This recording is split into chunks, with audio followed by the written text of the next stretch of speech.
Don. Don it is. Yeah, I haven't changed my routine. I try not to change my routine in the virus here and stuff like that too. So I'm still working 4 or 5 days a week in retail, serving customers coming in off the street. But I haven't really been inspired to go back I'm a there. fairly avid ballroom dancer.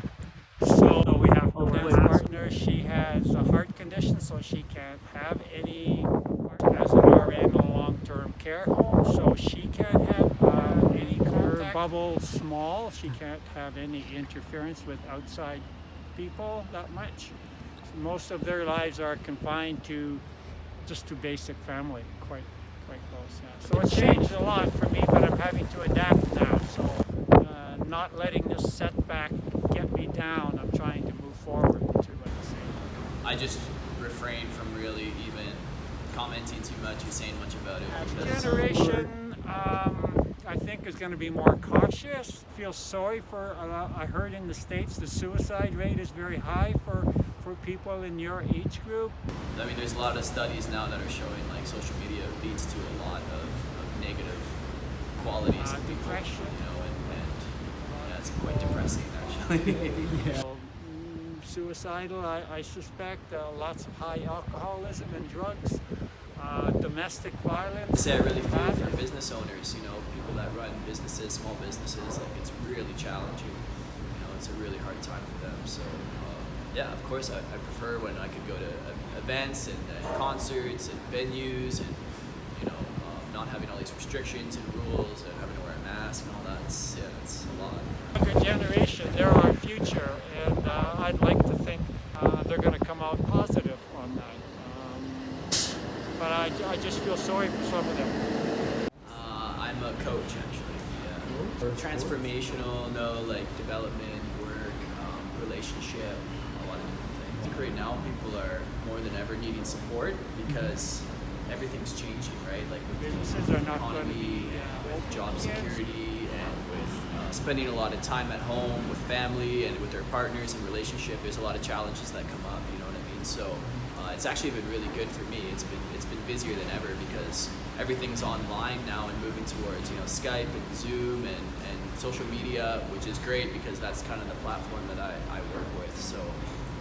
There's been a huge amount of people needing support, just connection, right? Just they're feeling isolated, they're feeling lonely, obviously because of COVID. And so, yeah, it's been interesting to like navigate that, but it's been really feeling despair and being down.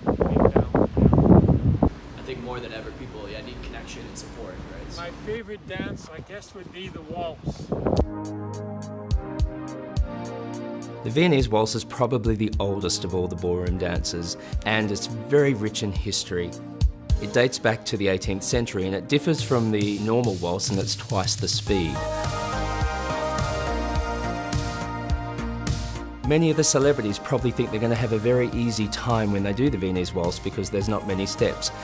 That's where they're very, very wrong. I don't want to break any bones. Yeah, for sure. You young guys, I had to go to California a few weeks ago, and then I was in quarantine, obviously, for 2 weeks, and feeling quite isolated, obviously. And actually, the reason that I'm going to Vancouver Island right now is because to see some friends and to connect with some people that I really care about, because it's been hard being alone and doing everything online and digitally doesn't really because it's even the lockdowns are much worse there even, so it's kind of been nice here. We're lucky. Yeah. When it comes to social media and just the whole online space, it can be pretty toxic for people because they're spending more time on there and there's a lot of misinformation, and it seems like there is with the algorithms, like you're saying, there's some level of control that's happening that's changing people's perception of reality, and it's actually creating a reality that might not be what's actually happening in the real world.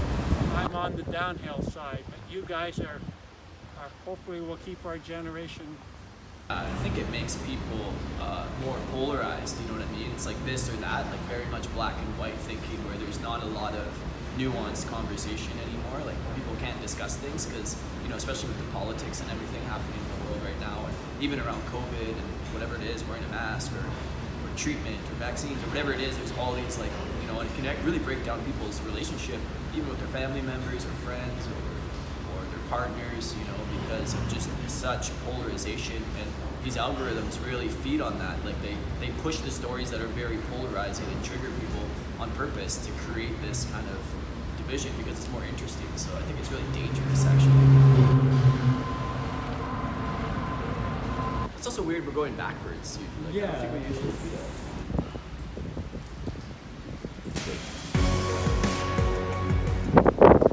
In the Viennese waltz is the reverse turn, which is the turn to the left.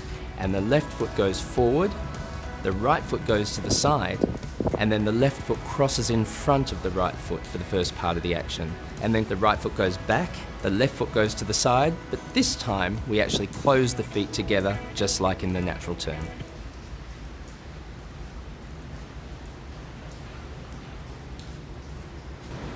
It does seem slower, doesn't it?